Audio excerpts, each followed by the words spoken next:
Hey guys, what's up? In this video I want to review the album Shaped by Fire by As I Lay Dying. Now I have to say, I've been marinating on this review for a little while and just listening to it with the lyrics, without the lyrics, really giving it a good listen. And what I can say is that I think this is like up there for album of the year. This is a very, very good album.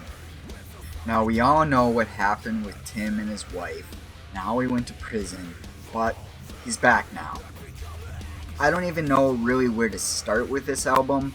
I will say that the first time I was listening to it, the first third of the album seemed kind of like, I don't get what's going on here. Why are people going crazy over this album? But then the second third of the album came and it hit me, and it was like, oh, that's what this is about. And that's when it really hit me, like, wow, this thing's fantastic. And I say that because it really had some very strong emotional pulls that were in this about a third of the way through the album. The fourth song is when it really gripped me. That's like, wow, this is some deep stuff here. You know, I really have to say, I was going into this As I Lay Dying album like, oh, it's As I Lay Dying, I know As I Lay Dying. And I wasn't expecting the kind of like emotional hit that it gave me when, you know, Tim is writing about his guilt and about these complex emotions that are he doesn't know sort of what to do or how to do it, and he has to rebuild his life, and you know, there's just chaos, and what do you do when you lost everything, sort of thing. Great writing, great musicianship.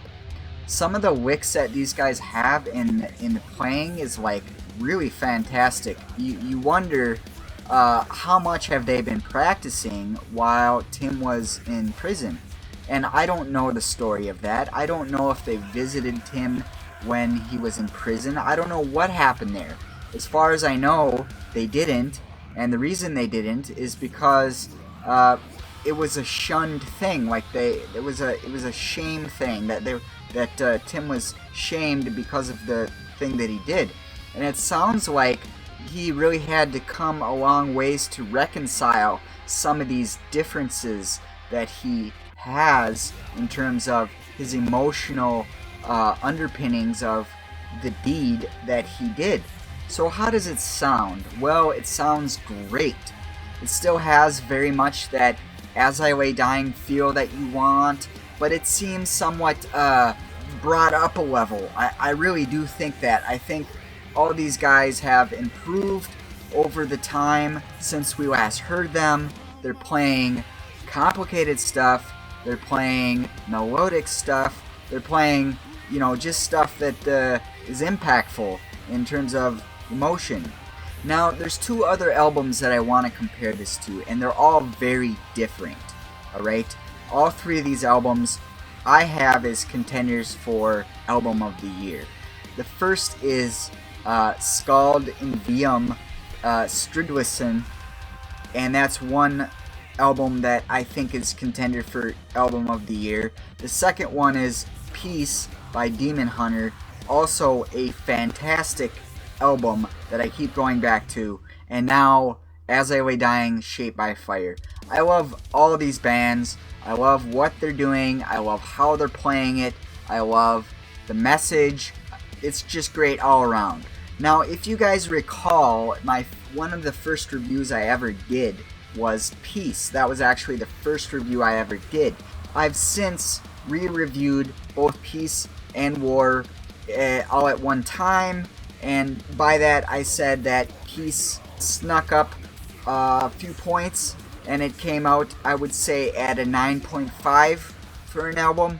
And previously I had also, one of my earlier reviews was Stridwiston, and that was 9.9, is 99 out of 100 is how I rated that. Now that's come down a little bit but not below anything that would make it less fantastic. So they're both at about 9.5, and what I can say with this album now, Shaped by Fire by As I Lay Dying, has crept up to that 9.5 mark as well. Now, what I really like about As I Lay Dying is they just have a really cool way of pulling you in to their world. They have a really cool way of pulling you in to their emotional landscape with their music, and you can feel it and you know what's going on. I think the lyrics and the music coincide quite a bit, and it's a more raw feel that you're getting from Tim, I feel like, in this release. It does feel like Tim has reinvented himself. It does feel like the similar lyrics that he would have written in the past, but there's just something about them that's different, and something about it that just pulls you in. So I have to mention that because I think the writing in this album is fantastic. I think even some of the songs that are not singles are fantastic songs, and I would listen to them. I would go to listen to them specifically, even though they're not singles, even though they're just on the album. And you know, some of these might not ever be played in front of fans. I would love for them to be, because I don't think there's really a weak song on this album. I think the whole playthrough is pretty strong. So I think one of the things that Tim wants us to do when we think about this album is to think about reinventing yourself. There's a lyric that kind of goes like, before it's too late. So I just want to read for you guys here some of the lyrics that are in this song.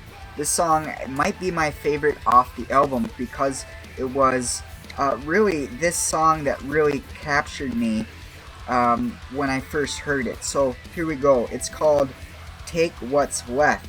I took what you gave to me, destroyed it all. I had to lose everything to know that I was wrong, and now I see what was true all along. A void in me now that everything is gone. Now that everything is gone, the emptiness can be a source of clarity, taking away for us to hide, always revealing, no choice but to rebuild. No voice, no peace, no love, no home. Nothing left to hold. Nothing left but hope. That's just great writing. So here I want to show you guys this little symbol thing right here. And this looks very symbolic in terms of what it represents, what it looks like. It looks like some sort of reaching a pinnacle, like there's a ground level and you reach this pinnacle that I've talked about in my other YouTube channel. So that's very cool. I see the same sort of thing that I went through that Tim seems to be going through. Anyways guys, let's see what we can do with the categories, shall we? So for the backbeat, I found that this was really consistent throughout the whole album. And they didn't even jump around a whole lot between different time signatures, or it didn't feel like that. So that's a huge plus for them. Rich and complex, I don't really need to say anything about that because it's self-evident that these guys know how to play. Thirdly, we want to go to scales and notes. These guys are masters of that. They play up and down all the time, and they're always reinventing the scales that they're playing, and it's pretty fantastic. Composition might be the only thing that I can really dock them on. Possibly a little bit on listenability. Possibly I can dock them a little bit on lyrics, because I feel like the lyrics don't really flow super well. At least that's how I felt the first time listening along with the CD while I was reading the lyrics, is I kind of thought that, well, something feels amiss about these lyrics as I was reading along. They felt real, but they felt almost not like a production, and lacking a kind of artistic flair or drama, if you will. But overall, on the whole, really like this album. So I might dock them a little bit on the flow of the lyrics, which would be really listenability for the lyrics. I might dock them a little bit on composition. I say that because now it seems like a lot of this stuff flows fairly naturally, but every once in a while it feels like, well, I don't feel like a guitar solo should be in this spot. So that's really one of the only ways that I can take points away from these guys. So like I already said, these guys are in that category of having a 9.5 album. Well guys, that's going to do it for this review. Thanks for watching. Until next time.